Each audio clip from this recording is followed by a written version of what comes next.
welcome back to the show. I am so excited. I know I say this all the time. I'm so excited about my guest, but I am so excited about my guest today because you all, like, this lady is literally a rock star in health and wellness and so many other things. In politics, you're amazing. In Christ following everything. And you might know her husband, but literally, Shemaine Nugent, you have been into healthy living for, like, before healthy living was cool, right? So our whole philosophy here is to make healthy living simple. So welcome. Welcome. And I know you've had a whole lot of stuff recently, like you just had a documentary that came out. Yep. So I want to talk about that, but I want to hear your story. Like, I want to know how you got involved into so much of this. You used to teach exercise classes in Jackson, Michigan here, right? Yes, I had my own aerobic studio in Jackson.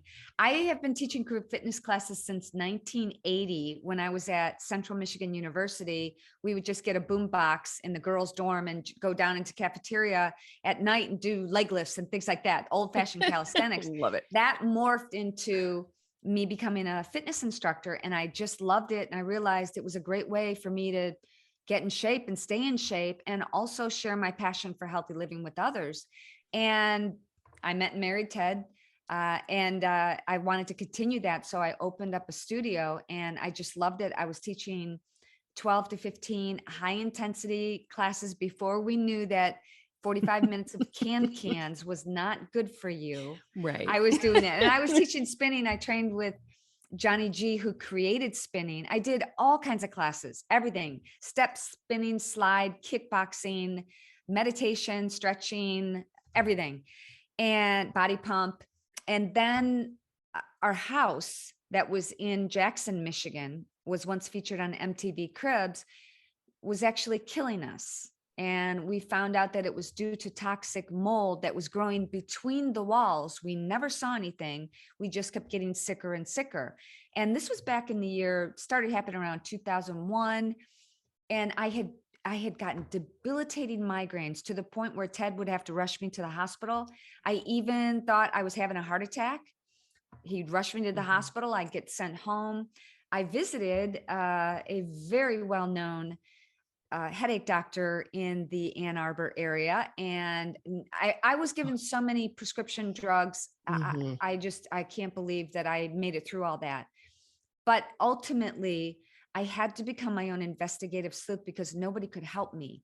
Back then, nobody was talking about toxic mold. And when I discovered that it actually was the house that was killing us, we made the decision to walk away from our dream house and demolish it. And we ended up moving to Texas. Wow. So then explain to everybody, especially, did you have black mold, I'm assuming, then out of that? Right. And so now we understand, like, so often people will go through that whole mold testing. They find something, they think they can just take care of it themselves. They think they can throw bleach on it. They think right. And it only creates more of an issue. So literally what you just said, like, you guys demolished that house and walked away. The problem was and is that one mold spore is 1/100th the size of human hair, and its natural defense mechanism is to propagate a million times like a dead dandelion. So at that time, we had gotten our house tested 3 times and it came back negative. But remember, nobody was talking about mold back in 2000, 2001, and 2. And they just told me, maybe you're overstressed. Which of course is true. But I do believe the human body functions at a high rate of, there are people like us, people like you, who want to learn and do and keep going all day long. And as a fitness instructor, I didn't have time to have downtime. So we ended up going to a toxicologist in Royal Oak, Michigan, who was treating a lot of the people who came back from 9/11, they were helping in New York City, and they came back with all these illnesses that nobody could understand why and what was causing them. And he discovered that both Ted and I had 4 different types of mold in our bloodstream, including Stachybotrys, which is what most people call black mold. But here's the thing. There's 1,000 different types of mold. Mold grows outdoors. Mold is on cheese. It should not be in your house. And what happened was, since nobody knew how to remediate it back then, it got into our air duct system and it got everywhere. It got on all of our clothes. It got to the point where I was also diagnosed with having pre-emphysema, and I don't smoke. I couldn't walk up a flight of stairs if my life depended on it. So we had no choice. Mm-hmm. So then how did you go through the treatments of it then? Well, I had a choice. Mm-hmm. I could go to someplace like the Mayo Clinic that would continue to cover my symptoms with more Absolutely. drugs, or I can basically detoxify my body. Mm. And I found a place, thanks to my attorney who works out of in Michigan still. His sister has been my best friend since 8th grade. And he represented an entire community in Michigan, which all of the homes had toxic mold. And what happened was he ended up becoming, a health advocate for them because they couldn't show up for depositions. They were so sick. And he introduced me to the Environmental Health Center in Dallas and Dr. Ray. And I literally like jumped ship, went there. I did infrared saunas, vitamin IV, oxygen. I did a specific rotation diet, skin brushing. I mean, you name it. I was doing this 20 years ago. Yeah, that's huge because those are all things that we all do now, right? And it was it's even I even had a whole like I do my own labs, right? And had a whole situation that came back and I was like, wait a minute, where is this coming from? And so even prior exposure, what I realized, because I was out in Iowa for grad school in that time period, 99 to 2003, and we always complained about the one room that we all had class in. And literally this was still showing up in my system 20 some years later. So it is. So I totally understand 100% with that, but people, I see, unfortunately, within a chiropractic office, we have people that have tried everything. Like you had just said, you walked over to Ann Arbor, not walked, but went into Ann Arbor, and they're going to give you meds. It's just how it goes over there. And so we cover up these symptoms one after another. And then our body's finally like, I can't give you any more symptoms. Like the body's breaking down at this point. And the other problem is, we learned so much about mold and it's constantly evolving. I wish I would have known what I know now back then, but I guess there's a reason for it because I did make the documentary, which I'll talk to you about in a minute. But the mold mycotoxin is very similar to the Lyme spirochete in that it can lay dormant in your organs for months or even years. And then let's say you have like let's go back to the dandelion. You have the dead dandelion and the wind blows and all the dandelion spores go everywhere. That's what happens to the mold mycotoxin that's laying dormant in your organ. Pick an organ, it can go there. And if you have, let's say, a car accident or some any emotional or physical trauma, or you get re-exposed, or what happened to us is we have multiple chemical sensitivity. So it's like I'm always just trying to keep my head above water. So what happens is that, I have some good days, months, weeks, years, only to get set back by, getting on a plane, smelling that jet fuel and going, I feel like I hit a brick wall. But now the difference is I recognize it and I know what to do. Yes, exactly. How about even I would assume all of like the toxic cleaning products and the Febreze, the cleaning candle or like candles and all that stuff too would probably trigger as well. Even like the cigarette smoke. I think of that classic for people full of candida always have issues with cigarette smoke.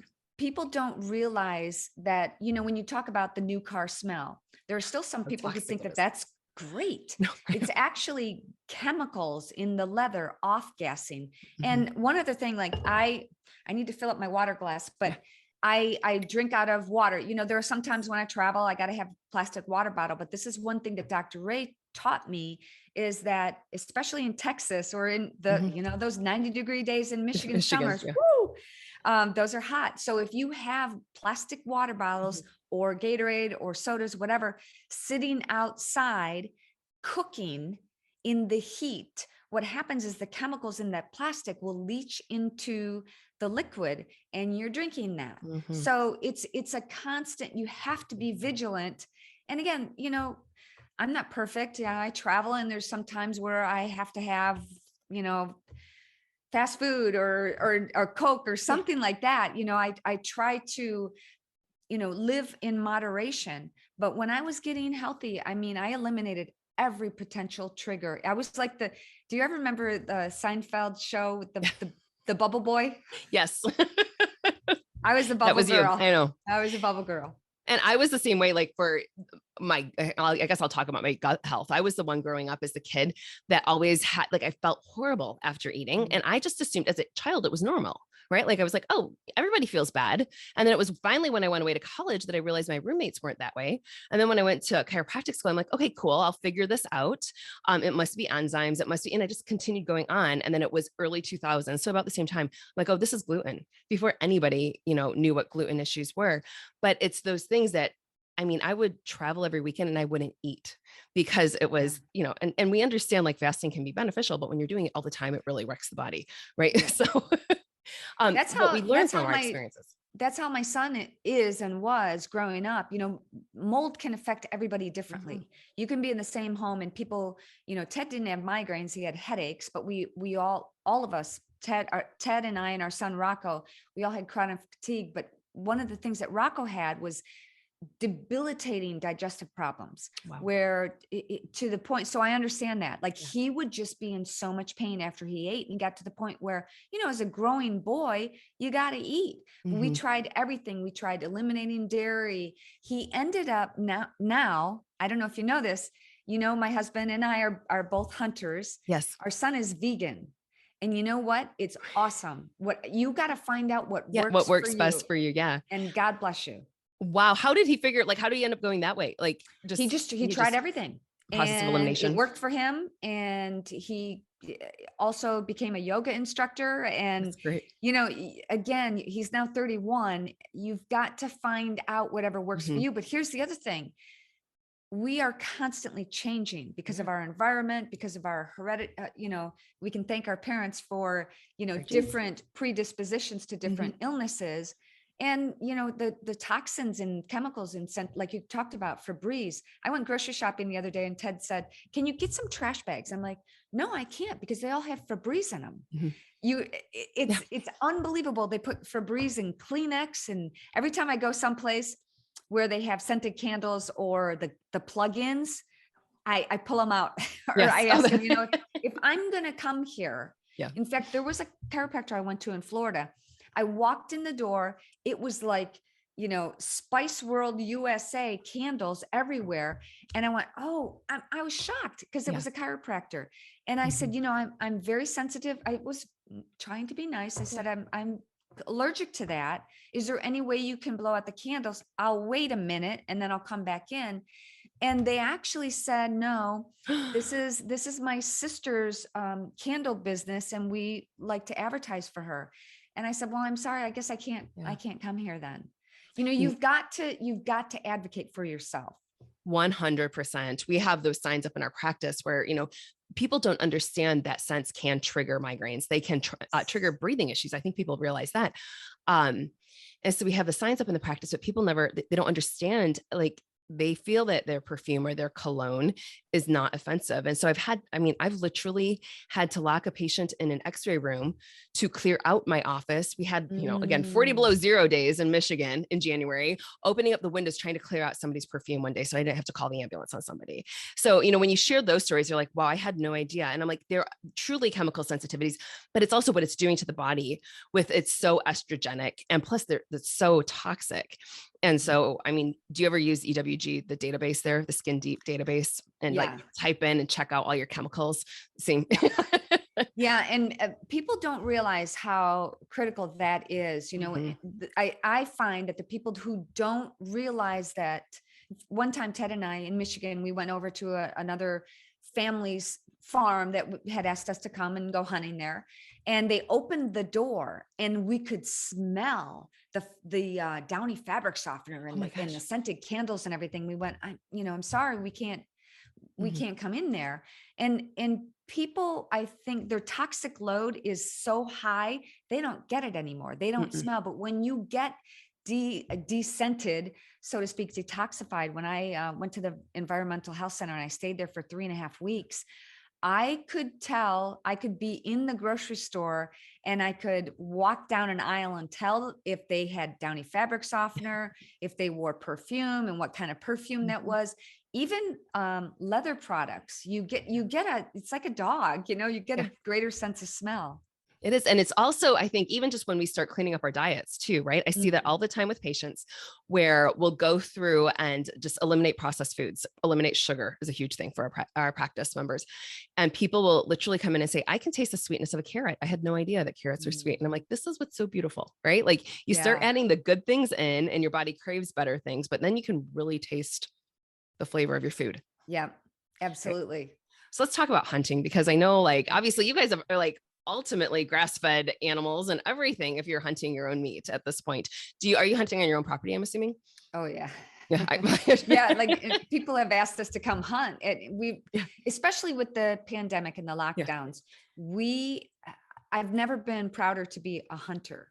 You Yes. know, in the past, I would post a photo of me with a Michigan buck Yeah. and my bow and arrow. I hunt with a bow and arrow, and I would get some hate mail and things like that. And I thought, I'm just not going to do it anymore. Now I've never been more proud because if Yeah. something happens, and the state of the world these days, who knows what's going to happen? Mhm. We're not concerned about where our food source is coming from. Yeah. I even have a garden, an indoor and outdoor garden. Indoor is not so great right now. And the outdoor we're going through a little bit of an ice storm right now, but we're not worried about where our sustenance is coming from. And I think that's so important. So now more than ever, I'm proud to be a hunter. Yeah. How do the bucks compare in Texas versus Michigan out of curiosity? I know we got some pretty big ones up here. I mean, they're all The corn fed bodies, though. the bodies are much bigger in Michigan. I Yeah. think they've got to be more fortified. Yeah. It's like, and then the Florida deer are very tiny, Yeah. compared to Michigan deer. But we have, this is Ted's full-time job when he's not touring, Yeah. is every day he's out there. Do you know it's the movie The Wedding Crashers with That's Will one of my Ferrell, favorite movies. and Will Ferrell goes, "Ma, the meatloaf, Ma," and he goes, "I don't even know what she does back there all day." Well, I don't know what Ted does outdoors all day, but he's out there and he's fixing fences, and we've got a few hundred acres fenced in, and we've got whitetail deer, fallow deer, scimitar horn oryx, black buck antelope, Aoudad, and it's like a little Africa. It's pretty I cool. So love it keeps it. them busy. I love it. How did you and Ted meet? Do you mind if I ask? No, not at all. I was a traffic reporter at a rock and roll radio station in Detroit called Wheels, WLLZ. Okay. And I graduated from Wayne State University with a degree in radio, TV, and film. And my goal was to be the next, I don't know, Diane Sawyer or something, get into newscasting. And a step there was getting into radio broadcasting. So I Mhm. worked for Metro Traffic Control, which provided different traffic updates to different radio stations in Detroit. And Wheels found out about me, hired me to be full-time for their morning crew. And one day, October 3rd, 1988, Ted came in and filled in for the morning crew for an entire week. So every day we worked together. I didn't know, I'm not a rock and roll fan. Oh, that's so I didn't funny. know anything. My brother knew who he Yeah. was, but I couldn't have told you one of his songs if my life depended on it. Mhm. But when you're talking with people, you get to know a lot about them. He didn't drink or smoke, which I thought, wow, you're going to the rock and roll industry to find Mhm. somebody that doesn't drink and smoke. That's odd. And he was just funny and charismatic. And we dated a few times. Our first date was November 7th, 1988. We got engaged a month later Oh and my married a gosh. month after that. Wow. I That's know. awesome. See, Yeah. like you give me hope on things like this. Like this is again, this is the worst. You just never know. Like You he is never the know. last person in the world. Like, I'm sure my high school friends, when I was, okay, put it this way. I graduated from Utica Eisenhower. Yeah. My senior class song was Come Sail Away by Styx. And I thought that was too hard rock. So funny. I don't even know if I should say this on the record. I will. So I told you I grew up in the Irish Hills, and you can tell Ted this too. This is funny.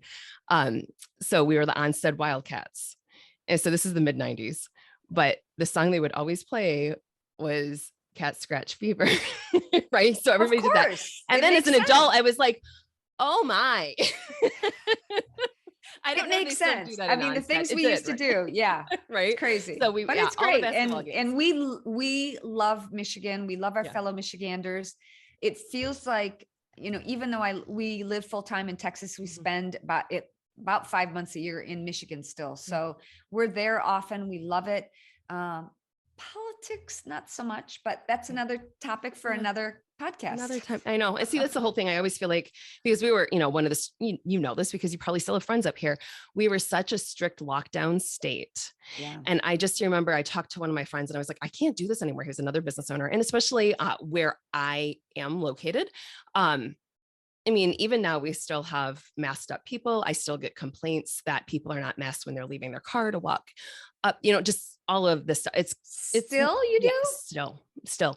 But one of my friends is like, well, just time out. Just, like if this happened 2 years prior, it would have been different. And I was like, it is, it's amazing how things do change that fast in the state. But anyways, there's so much we could talk about with that. So let's hear about your documentary. I know this is a huge thing, because especially, so if, anybody, ladies, men, if you're listening and you're dealing with brain fog, if you're dealing with all these unexplained symptoms, headaches, like Shemana just said, one of those things that I think we're seeing it more often now, that people, functional practitioners, will say it that way, functional health practitioners, your traditional medical models, not going to look at this, and they're probably going to tell you that you're nuts.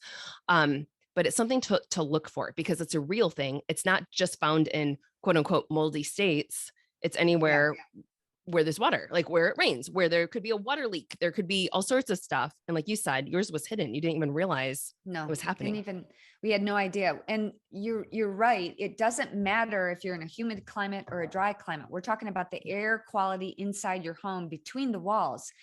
Of course, it's better to keep the humidity down, but if you have a water leak, you've got a porous substance like sheetrock or drywall, and you've got a lack of ventilation, you will have mold. You will have deadly toxic Stachybotrys black mold within 72 hours. So that's why I did this documentary. I want to get my story out there. I felt like God was just nudging me, like every single day. If I do something on social media, people ask me, I feel like I'm dying. Can you call me? Can you help me? What do I do? So I did this documentary, produced a documentary with telling my story and the illnesses that Ted and I and our son Rocco got. And then I'm also writing a book about this. So it's not like I wanted to be known as the mold lady, but it's okay, because I feel like God is using me. And if this can help people, then I'm all for that. I love it. And I love when you're following your purpose in life, right? Like when we figure out what that purpose is. And, I've always said, like, God put me on this earth to be a chiropractor. And it's just not just to get rid of pain, but it's to bring about vibrant, healthy lives, right? Whoever thought this podcast was going to be, and we cover all the topics. Well, that's awesome. And good for you. Kudos to you for doing it, for following your dream and for helping people, because when I get to Michigan, I'm going to come to visit you, because I go to a chiropractor often. And I know that it's a make or break deal. Like there are times when I actually have slight scoliosis. And if I don't exercise every day, it's, to some extent, it could be stretching. I'm not talking about running a marathon, especially at my age. I'm going to be 60 this year. But you look amazing for 60. Look at this, is healthy living, folks. Healthy living. If I don't do something, my back just freezes and I cannot move. So chiropractic care is very important. I'm a huge advocate. I love it. That's what I mean, I've been under chiropractic care since the day I was born. Right. And people are always like, why did your parents take you to a chiropractor? Like, did you have back pain as an infant? And I'm like, no, I have a brain and a spinal cord, and we wanted that to be healthy. My grandmother, this is, in case the audience doesn't know, my grandmother was pregnant with my dad. So 1951. And they told my grandfather to take good care of her because she wouldn't make it out of the pregnancy alive because of a heart condition. And so she saw a chiropractor because, and was fine. And so what's amazing, you talk about a scoliosis. So at her funeral, she lived to be 92. At her funeral, my dad and I were looking at all of her pictures, and like as a little girl and growing up through her teenage years, she's sitting there with, you could tell, massive scoliosis, like, shoulders were really crooked, et cetera. And I then started scrolling through the pictures, trying to find one post after my dad was born. And here she is, she's level. And I was like, look at the power of chiropractic, Dad. Like here, you can tell her posture was off. After you were born, she had obviously been seeing a chiropractor. My aunt walks up and she's like, oh, you didn't know she was like ran over by a car as a kid? So I'm sitting here thinking like in the 20s being ran over by whatever. It's like, well, no wonder she never shared that, but it is. And so people oftentimes say like, how does chiropractic help a heart condition? It's the fact of literally just allowing those nerves to send the right signals to those organs. For her, it wasn't being sent to the heart properly. So Mm. yeah, it is. I hear you with scoliosis and all of that. Do you find a question for you, although this is your Yeah. podcast, No. do you find that you're seeing more problems with teenagers or millennials, young people, Yes. because of doing this? Yep. Like, that just hurt 100%. my neck right there. I know. See, and that's what I just told. I had a patient ask me the other day. He's like, well, how long can I actually, because I do upper cervical care. So I'm working with the Atlas and realigning the whole body. So I had a patient say, well, how long can I actually hold my alignment? And I told him, I said, I opened up this practice in 2005. People literally held for like 2 to 3 months at a time. I'm like, that was prior to the iPhone. And he's like, well, why did the iPhone? Like, he was iPhone versus Android. I'm like, no. It was prior to us looking down all the time. You know, we have a 12-pound head. This top bone is 2 ounces. And so for every inch we go forward, it's an extra 10 pounds of force into that lower neck. And so what I see, and everybody now, like everyone post COVID, even because they're not COVID as in the disease, but actually after the lockdowns, everybody has been locked inside. They've been on their phones. They're working from home. Their posture is horrific. But what, like you just said, for this younger generation, you know, if you go back, everybody can pretty much feel there's a little bump at the base of their neck. That's C7, T1, like that goes to the thyroid. So if that's off, right, we don't want that one off, but it also goes into your hands. I am seeing a secondary bump in the middle back on younger people because they're so hunchy, right? And then not only, if you think of it, they're compressing their lungs so they can't get the air in, but now those are the nerves to the lungs, the stomach, the heart, like all the really important organs through there. So there's so much. I am working all the time on restoring the curves in the neck, trying just to correct our posture. So you're absolutely right on that. Now I'm like, okay, I got to sit up straight now. I gotta... I just saw my chiropractor yesterday. I feel amazing. Good. So what type of diet do you guys typically follow? Are you just, obviously Whole Foods with I'm mostly keto. I love it. In the documentary, one of my interviews is with Dr. David Perlmutter, who wrote the book called Grain Brain. He happened to be my neurologist at the time. Oh my goodness. I lucked out with that. So he's in my documentary. For anybody who wants to see it, it's at killerhouse.org. You can watch it online. But one of the things that he told me, because I had been going to him for migraines even after we got out of the house, moved to Texas, and I came to see him. This is the funniest thing. Not funny, but insightful. So he had done a gluten test on me, gluten sensitivity test, because his book is all about, and I don't know if you know his story. Yeah. He writes about it in the book that he is trying to get all of his patients off of gluten. And what he told me is, even though you're not sensitive, I don't want you eating it. So, But one of the things that he told me when I came in for, I was getting migraines again, which they kind of went away for a while and then came back. And he was in Florida, and I have another home. I call it a she shed in Florida. And I was there, and I'm like, when I'm in Texas, I get more headaches. And I said, maybe it's because we are surrounded by cedar trees, and the cedar pollen is unbelievable. You can see it like clouds. But anyways, he said, I literally walked in the office, sat down, and he goes, what do you hear about? And I told him, and I said, I'm getting migraines again. He goes, well, did you have a leak in your Texas house? And I said, yeah, our hot water heater burst, but I know how to fix it. We got somebody there. We remediated it right away. This was after the killer house in Michigan. Yeah. And all he said was, I bet you missed a spot. Oh, that's it. So sure enough, I went home, had the house tested, and our builder at the time that was remediating it, he did not replace the interior baseboard. And this all boils down to faulty building with a lot of these, what's going on with water infiltration in homes and mold and condensation. It's really a shame. It's a shame. My parents had the same thing. They were in the Irish Hills, and their house that they're custom, like, wonderful designed home.